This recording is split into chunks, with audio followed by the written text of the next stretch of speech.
এই বিশ্বকে medical science, technology এগুলো কারা দিয়েছে? প্রযুক্তি, টেকনোলজি, উন্নত সমরবিদ্যা, রসায়ন, চিকিৎসা শাস্ত্র, কোন শাস্ত্রের নাম বলবেন? জ্যোতিষশাস্ত্র। কারা মূল থটস গুলো কারা দিয়েছে? গোড়ায় গিয়ে দেখেন কোনো না কোনো মুসলিম মনীষীর নাম পাবেন।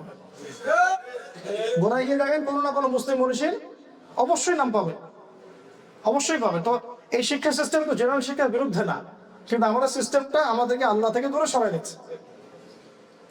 কথা হচ্ছে, বারবার ঘুরে ফিরে কথা এখানে আসছে কেন?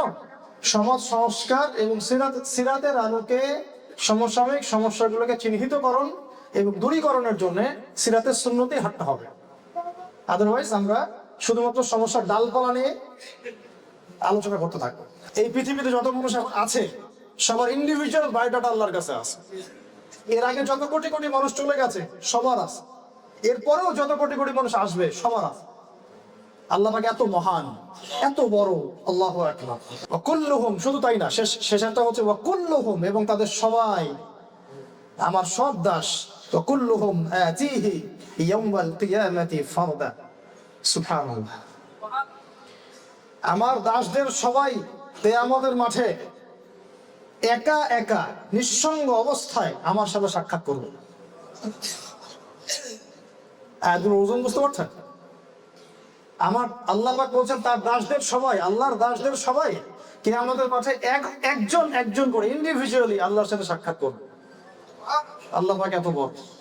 আমি একটা বিষয় বুঝি না, যে আমরা যদি সেকুলার রাষ্ট্রই গঠন করতে হয় তাহলে প্রত্যেকটা ডিপার্টমেন্ট ওয়াইজ আমরা কেন ভাগ করে দেই না? ধরেন সনাতন ধর্মাবলম্বী ভাই, সনাতন বলছি তাদের ভাষ্য অনুযায়ী আর কি, কারণ পৃথিবীর সবচেয়ে সনাতন ধর্ম ইসলাম। সবচেয়ে সনাতন ধর্ম কি? ইসলাম। এরপরে শিরকের উৎপত্তি হয়েছে নূহ আলাইহিস সালামের যুগে। তাদের ভাষ্য অনুযায়ী বললাম, তাদের ধরেন কোনো অনুষ্ঠান হচ্ছে, সেখানে আমরা কেন তাদের ধর্মাবলম্বী মানুষদেরকে আলাদা করে দিচ্ছি না? সেখানে প্রোটেকশন দেওয়া, সেখানে গার্ড দেওয়া, সেখানকার নিরাপত্তা দেওয়া, সেটাকে সুষ্ঠুভাবে পরিচালনা করার জন্য রাষ্ট্রীয় সহযোগিতার ক্ষেত্রে আমরা কেন এই ডিপার্টমেন্টটাকে আলাদা করছি? সিমিলারলি যখন খ্রিস্টানিজমের কোনো অনুষ্ঠান আসে তখন আমরা কেন এই সেকশনটাকে আলাদা করছি না? কেন আমরা হিন্দু মুসলিম খ্রিস্টান মিক্স করতে যাচ্ছি? আমরা কি নতুন কোনো ধর্ম প্রয়োগ করতে যাচ্ছি?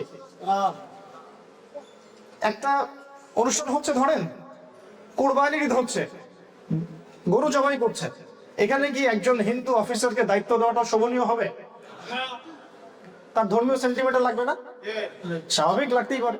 তাহলে যখন পূজা হচ্ছে, কেন একজন মুসলিম পুলিশ অফিসারকে আপনি দায়িত্ব দিচ্ছেন? তারও তো এইগুলো লাগছে। সে হয়তো বলতে পারছে না, কিন্তু তার চাকরির কারণে সে বলতে পারছে না, কিন্তু তার কিন্তু খারাপ লাগছে। সিমিলারলি যখন একটা বড়দিন হচ্ছে সো-কল্ড, তখন কেন মুসলিম সেনাবাহিনী অফিসার সেখানে পাহারা দিবেন, অন্য অফিসার দেন আপনি? আমরা কেন মুসলিম প্রধান দেশেও ডিপার্টমেন্ট গুলোকে আলাদা করতে পারছি না? ইসলাম শুধুমাত্র একটা ধর্মীয় কৃষ্টি কালচারের নাম নয়, বরং এটা পুরো একটা কোড অফ লাইফ, যে আমার পুরো জীবন ব্যবস্থাটাই এর মধ্যে আওতাভুক্ত। যখন আমরা এর বাইরে চলে যাই তখন আমরা সেকুলার হয়ে যাই। সেকুলার হয়ে গেলেই আমরা সব ধর্ম গুলিয়ে একটা নতুন ধর্ম বানানোর চেষ্টা করি। এবং এটা আপনি বুঝে বা না বুঝে এই সেকুলারিজমের পাল্লায় পরেই ঈমান হারাচ্ছেন, কুফরি করছেন, শিরক করছেন। মেরি ক্রিসমাস বললেন, হয়তো বুঝে বলেন নাই কিন্তু শিরক হয়ে গেছে। হয়তো বুঝেন নাই কিন্তু শিরক হয়ে গেছে। কত বড় শিরক? আকাশ ফেটে পড়ার মতো শিরক। আমি একটু আগে দেখালাম আয়াতগুলো, আকাশ চূর্ণ বিচূর্ণ হওয়ার মতো শিরক। আরো বিস্তারিত অনেক তাফসীর আছে, ওইটা আজকে আলোচনার টপিক না। তো প্রথম যে কথাটা আমি বলতে চাচ্ছি, যে আমরা মুসলিমরা যেন এই কনসেপ্টটা দূর করতে পারি। কোন কনসেপ্টটা? ইসলাম শুধুমাত্র নামাজ, রোজা, হজ, যাকাত, তাসবিহ, তাহলিলের নাম নয়। খালাস। ইসলাম শুধুমাত্র নামাজ, রোজা, হজ, যাকাত, তাসবিহ, তাহলিলের নাম নয়। ইসলাম হচ্ছে একটা কোড অফ লাইফ। আমি নামাজ পড়লেও কোরআন সুন্নাহ ফলো করেই পড়তে হবে, আমি ব্যবসা করলেও কোরআন সুন্নাহ ফলো করেই করতে হবে, আমি চাকরি করলেও কোরআন সুন্নাহ ফলো করেই করতে হবে, রাজনীতি করলেও কোরআন সুন্নাহ ফলো করেই করতে হবে, অর্থনীতির ক্ষেত্রে গেলেও কোরআন সুন্নাহ ফলো করেই করতে হবে, সাংস্কৃতিক জীবনেও কোরআন সুন্নাহ ফলো করেই সাংস্কৃতিক চর্চা করতে হবে। সিমিলারলি শিক্ষা সিস্টেম যখন করবো তখনও কোরআন সুন্নাহ ফলো করেই করতে হবে। এদিকে হয়েছে আরো একটু পিছনে চলে যান, 71 সাল, আরো পিছনে যান 47, যখন থেকে পরিবর্তনগুলো হয়েছে, বড় বড় পরিবর্তনগুলো ব্রিটিশরা চলে যাওয়ার পর থেকে, আসলে কি এমন কোন রাষ্ট্রীয় কাঠামো গড়ে উঠেছে কিনা? না, বরং আমরা মুসলিমরাই এখন পর্যন্ত আইডেন্টিফাই করতে পারি নাই যে আমাদের আদর্শিক দ্বন্দ্বটা কোথায়। আমরা যে শিরকের মধ্যে ডুবে যাচ্ছি, কুফরির মধ্যে ডুবে যাচ্ছি, এইসব তন্ত্রমন্ত্র ইসলামের কারণে, এটাই বুঝতে পারি নাই। এই জন্য আমার ভাই আব্দুল্লাহ মসজিদের নামাজও পড়ে, ঈদের নামাজও পড়ে, আবার সুদও খায়, আবার ওই সকল পশ্চিমা রাজনীতিও করে। কিন্তু সে আব্দুল্লাহ লা ইলাহা ইল্লাল্লাহ কালিমা পড়েছে, এবং সে মারা গেলে তার জানাজা 2 বার হয়। কয়বার হয়? বড় বড় ক্ষেত্রে জানাজা হচ্ছে। সে দাবি করে আমি মুসলিম, তার বাসায় কোরআন আছে, সেও চায় আমার ছেলে হাফেজ হোক, সেও চায় যে আমার আহলিয়ারা পর্দায় থাকুক, কিন্তু এইদিকে ইকোনমি, কালচার, এডুকেশন এবং পলিটিক্স, এই 4টা বড় বড় ডিপার্টমেন্টে তারা আল্লাহর সাথে শিরক করছেন, কুফরি করছেন। এখন পর্যন্ত আমরা এই কনসেপ্টটা ক্লিয়ার করতে পারি নাই। নবী মুহাম্মদ সাল্লাল্লাহু আলাইহি ওয়াসাল্লাম যখন উসওয়াতুল হাসানা হিসেবে এসেছেন, তিনি শুধুমাত্র নামাজ, রোজা, হজ, যাকাতের উসওয়াতুল হাসানা নন। বুঝতে পারছেন? তিনি শুধুমাত্র নামাজ, রোজা, হজ, যাকাতের উসওয়াতুল হাসানা নন, তিনি ইকোনমিক্সেরও উসওয়াতুল হাসানা, তিনি কালচারেরও উসওয়াতুল হাসানা, তিনি এডুকেশনেরও উসওয়াতুল হাসানা, এবং সবকিছুর ঊর্ধ্বে অবশ্যই তিনি রাজনীতিরও উসওয়াতুল হাসানা। এই কনসেপ্টটা আমরা তরুণ প্রজন্মকে একদম পরিষ্কার খোলামেলা শেখাতে চাই, এবং দাওয়াতটা এখন থেকে যেন বেগবান হয়, এবং এই দাওয়াতটা আপনাদের সবাইকেই দিতে হবে ইনশাআল্লাহ। এখনকার তরুণ প্রজন্ম যদি এই মৌলিক জায়গাগুলো ঠিক করে ফেলতে পারে, আজকে না হোক ইনশাআল্লাহ আযজা ওয়া জাল, আজকে থেকে 10 বছর 20 বছর পরে হলেও বাংলাদেশ একদিন না একদিন ইসলামিক রাষ্ট্র হবে ইনশাআল্লাহ। তথাকথিত ইসলামিক রাষ্ট্র না, তথাকথিত কেন বললাম? তথাকথিত ইসলামিক রাষ্ট্রে আপনি 20 বছর পরে যে 20টা সূরা শিখতে পারেন নাই, এই জন্য বললাম। আপনি এই রাষ্ট্রে পড়ছেন, 20 বছর পড়াশোনা করেছেন, স্কুলে 10 বছর, ইন্টারমিডিয়েটে 2 বছর, অনার্সে 4 বছর, মাস্টার্সে 2 বছর। আমরা গাড়িতে আস্তে আস্তে কথা বলছিলাম যে ইভেন এই 20 বছরে আমরা ক্লাসিক্যাল অ্যারাবিক ভাষাও শিখতে পারি না। অ্যাজ এ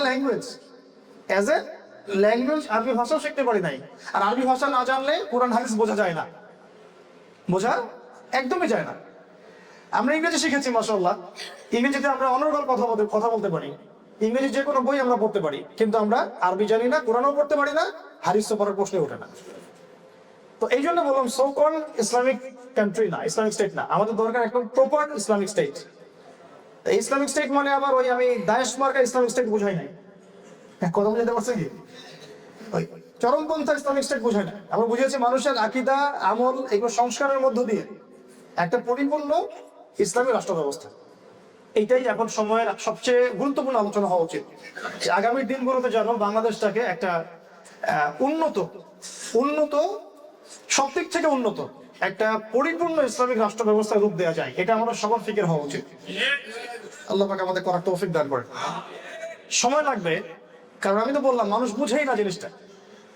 যে মেরি ক্রিসমাস বলে ফেলেছে সেও কিন্তু হয়তো বুঝাই নাই যে আমি তো এত বড় পাপ করে ফেলেছি, আমি তো বুঝতে পারি না। আল্লাহ পাক আমাদেরকে উসওয়াতুল হাসানা চেনার তৌফিক দান করেন, এবং নবী মুহাম্মদ সাল্লাল্লাহু আলাইহি ওয়াসাল্লামকে বাদ দিয়ে যত উসওয়াতুল হাসানা আমরা গ্রহণ করছি তথাকথিত, এগুলোকে বাদ দেওয়ার তৌফিক দান করেন। আমাদের জীবনের প্রত্যেকটা ক্ষেত্রেই উসওয়াতুল হাসানা একজন ব্যক্তি, তিনি কে? তোমার নেতা, আমার নেতা, ব্যাস, এই কথা খালাস। এটা শুধুমাত্র মুখের কথা বলে চলবে না। যে ভাই টুপি পরেছেন তিনিও জানেন আমি নবী মুহাম্মদ সাল্লাল্লাহু আলাইহি ওয়াসাল্লামের সুন্নতে বলছি। তিনি টুপি পরে নেকি আশা করেন, টাকনুর উপরে কাপড় পরে তিনি নেকির আশা করেন, তাই না? দাড়ি রেখে তিনি নেকির আশা করেন। আপনি যদি রাজনীতিও তার উসওয়াতুল হাসানায় করতেন, আপনি ওটা তো নেকি পাইতেন। অর্থনীতি চালালে ওটা তো নেকি পাইতেন। ওইভাবে যদি সংস্কৃতি গড়ে উঠতো, ওটাতেও নেকি হইতো। ওইভাবে যদি এডুকেশন গড়ে উঠতো, ওই সিস্টেমটাতে নেকি হইতো। ওয়াল্লাহি কেউ যদি বাংলাদেশে একটা ইসলামিক শিক্ষা ব্যবস্থা চালু করতে পারে, যত কোটি কোটি যুবক, তরুণ তরুণী, আবার বৃদ্ধ এই শিক্ষায় শিক্ষিত হবে, সমস্ত নেকি বেচারা পাবে। কত বড় নেকির কাজ হবে। কেউ যদি ইসলামিক ভাবে এই রাষ্ট্রটাকে ঢেলে সাজাতে পারে, সমস্ত নেকি ইনশাআল্লাহ তারা পাবে যারা ঢেলে সাজাবে ইনশাআল্লাহ। এটা সবচেয়ে বড় ইবাদত হতে পারে ইনশাআল্লাহ। আল্লাহ পাক আমাদের করার তৌফিক দান করুন। এখন এই উসওয়াতুল হাসানা হিসেবে আল্লাহ পাক আমাদের মাঝে পাঠিয়েছেন কাকে? নবী মুহাম্মদ সাল্লাল্লাহু আলাইহি ওয়াসাল্লাম। একটু পিছনে চলে যায় এখন, যে এর আগে বলছিলাম যে উনি কোন প্রেক্ষাপটে দুনিয়াতে এসেছেন, এটা আমাকে বুঝতে হবে, তাহলে মেলাতে পারবো। তিনি যেই সময় পৃথিবীতে এসেছেন আইয়ামে জাহিলিয়াত বলি আমরা, ওই সময়ের যে সমস্যা আর বর্তমান সময়ের সমস্যার মধ্যে কোনো পার্থক্য নাই। একটু বোঝার চেষ্টা করেন, কোনো পার্থক্য নেই, আমি বোঝাচ্ছি আপনাদেরকে। ওই সময়ে মৌলিক সমস্যা ছিল শিরকে আকবার। কি ছিল বলেন? শিরকে আকবার। শিরকে আকবার মানে আল্লাহর সাথে অংশীদার সাব্যস্ত করা। এই পৃথিবীর এখন মূল সমস্যা শিরক। এই যে একটা শিরক দেখালাম, এর আগে আরেকটা শিরক চলে গেল, প্রতিমা পূজার শিরক, ঠিক আছে? আর মাজুসি এরা অগ্নি পূজা করত। আর কিছু মানুষ ছিল তারা প্রকৃতি পূজা করত। কি করত? প্রকৃতি পূজা করত। এই বিষয়গুলোকে যদি আপনি এখনকার প্রেক্ষাপটে মিলান, দেখবেন হ্যাঁ এগুলো তো আছেই, বরং এখন মানুষ লা ইলাহা ইল্লাল্লাহ কালিমা পড়েও অনেকে শিরক করছে, তাই না? কেউ তো লা ইলাহা ইল্লাল্লাহ না বলে শিরক করছে, যেমন স্ট্যাচু ওয়ার্শিপ যারা করছে, যারা 3 খোদায় বিশ্বাস করছে, যারা মুহাম্মদ সাল্লাল্লাহু আলাইহি ওয়াসাল্লামের পরেও নবুয়ত দাবি করছে, এরকম লোক আছে বাংলাদেশে। তারপরে যারা প্রকৃতি পূজা করছে, চন্দ্র সূর্য গ্রহ নক্ষত্রের পূজা করছে, যারা অগ্নি পূজা করছে। শুধু তাই নয়, বাংলাদেশে, আমি বাংলাদেশ নিয়ে কথা বলছি, যেহেতু বাংলাদেশের মধ্যে লা ইলাহা ইল্লাল্লাহ কালিমা পড়েও বহু মানুষ শিরক করছে। বহু মানুষ লা ইলাহা ইল্লাল্লাহ কালিমা পড়েও, যেমন একটা মিসাল তো দিলাম, না বোঝার কারণে তথাকথিত সেকুলারিজমে চলে গেছে, তথাকথিত কমিউনিজমে চলে গেছে, এবং তথাকথিত কট্টর ডেমোক্রেসির মতো চলে গেছে। আবার বহু মানুষ কবর পূজা করছে, মাজার পূজা করছে, তাই না? ওলি আউলিয়াদেরকে শ্রদ্ধার নামে তাদের কবরে সেজদা করা হচ্ছে, এটা হচ্ছে না? অনেকে কবরকে কেন্দ্র করে তাওয়াফ পর্যন্ত করছে, এমন হচ্ছে। অনেকে দেখা যাচ্ছে যে নবী সাল্লাল্লাহু আলাইহি ওয়াসাল্লামের পরে জনৈক ব্যক্তি নবী দাবি করেছেন, তার অনুসারী হয়ে বসে আছে।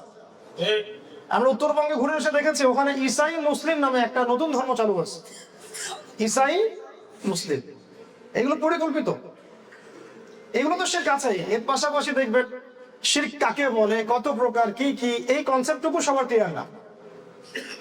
শিরক যে রুবুবিয়তের মধ্যে হচ্ছে, উলুহিয়াতে হচ্ছে, আসমা সিফাতে হচ্ছে, মানুষের মধ্যে ক্লিয়ার না কনসেপ্টটুকু। শুধু তাই না, ওই 20 বছরেই ফিরে যায়।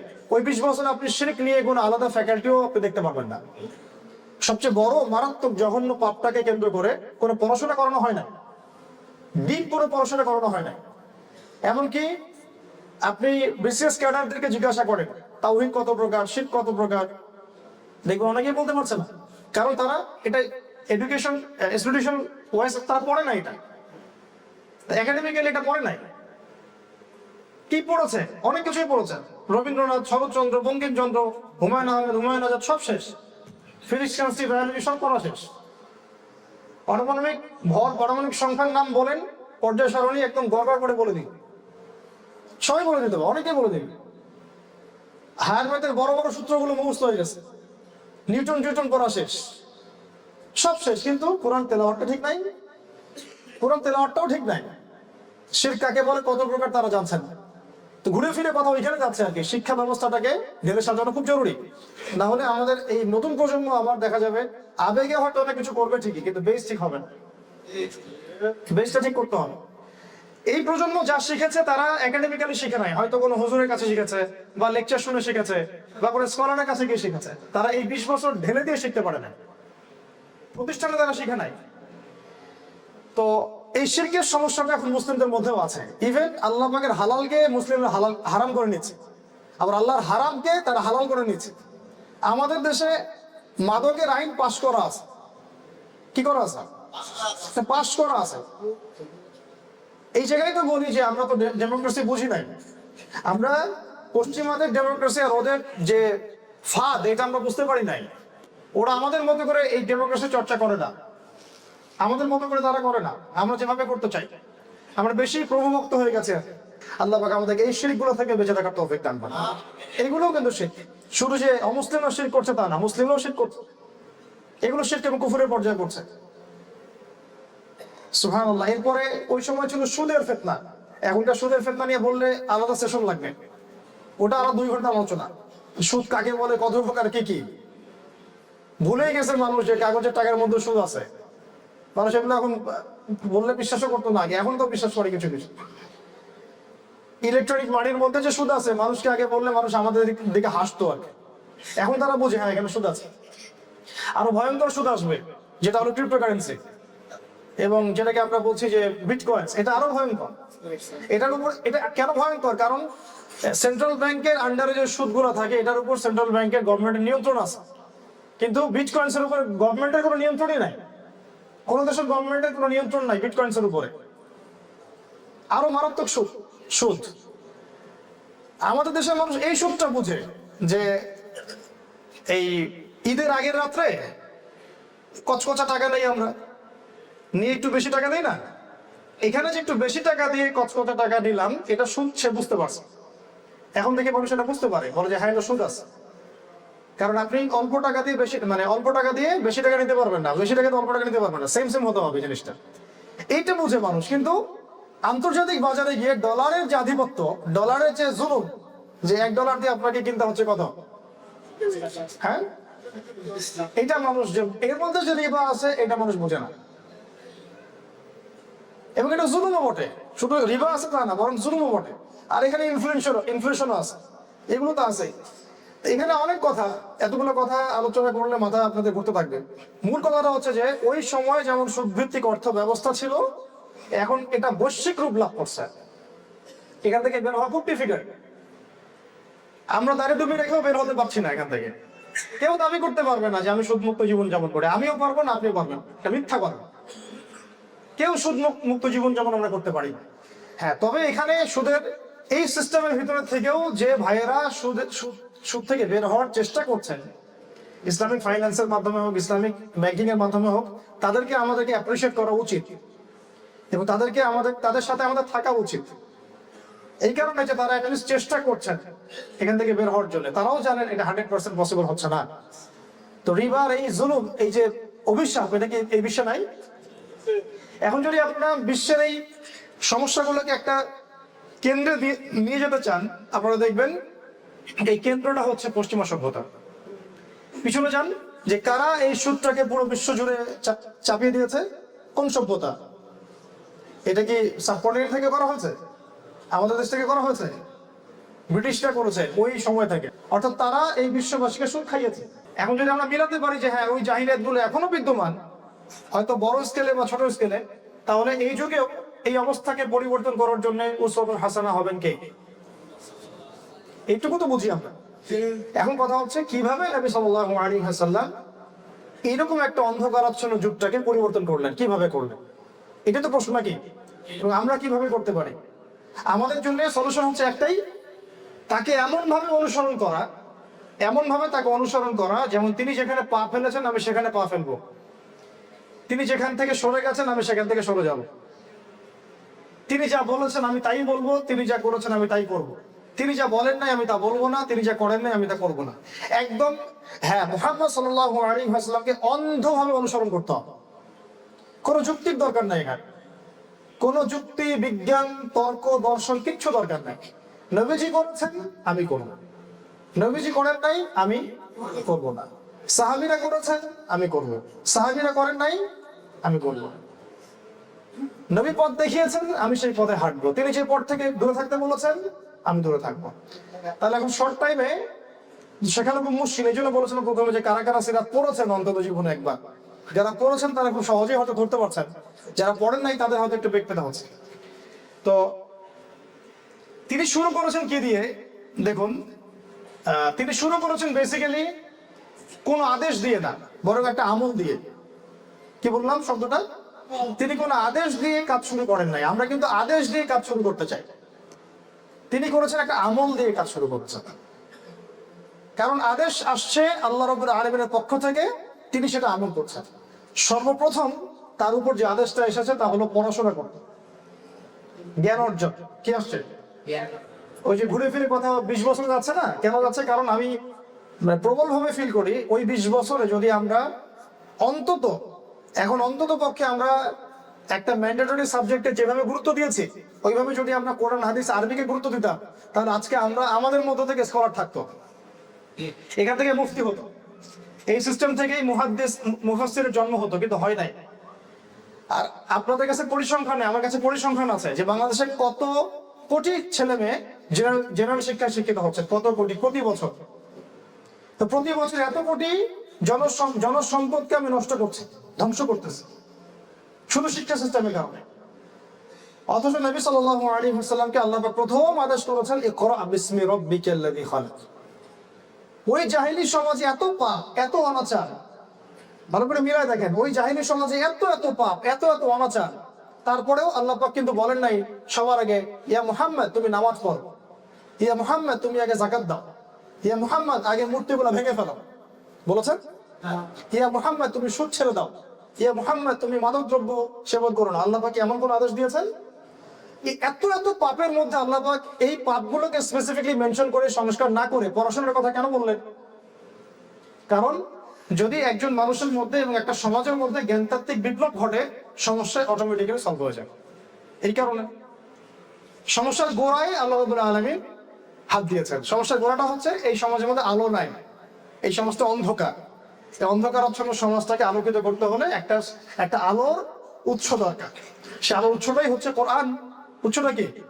কোরআন। এটাই আল্লাহ নবী সাল্লাল্লাহু আলাইহি ওয়াসাল্লাম পড়তে বলা হচ্ছে, কোরআন বিসমি রাব্বিকাল্লাযী খালাক। আপনি পড়েন আপনার রবের নামে যিনি আপনাকে সৃষ্টি করেছে। তাহলে আমাদের সমাজে, আমাদের দেশে বা আমাদের বিশ্বে এত এত সমস্যা, এত এত সমস্যা লিস্ট করলে 100টা 1000টা হবে। একটা একটা করে কি আমি সলভ করতে পারবো? তাহলে একটা একটা করে সলভ করতে গেলে আমার 1000 বছর লাগবে, কিন্তু যদি নবীর সুন্নতে হাঁটি আমার 23 বছর লাগবে। বুঝতে পারছি? যদি একটা একটা করে ধরে আমি সলভ করতে চাই তাহলে আমার 1000 বছর লাগবে, হয়তো তাও হবে কিনা আল্লাহ ভালো জানেন। আর যদি নবীর সুন্নত ধরে আগাই আমার 23 বছর লাগবে।